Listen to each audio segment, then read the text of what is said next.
থাকি আপন ছাড়ি, কয়েক বছর যায় না বাড়ি। ইচ্ছা করে দেখি আমার বাংলাদেশের মুখ, কষ্টের বোঝা বইতে বইতে ধইরা আসে বুক। আমার কষ্টের বোঝা বইতে বইতে ধইরা আসে বুক।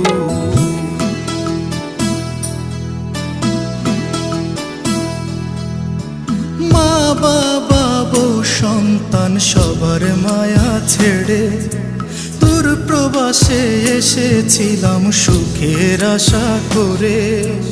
এখন দেখি এই জীবনে নাই রে কোনো সুখ, কষ্টের বোঝা বইতে বইতে ধইরা আসে বুক। আমার কষ্টের বোঝা বইতে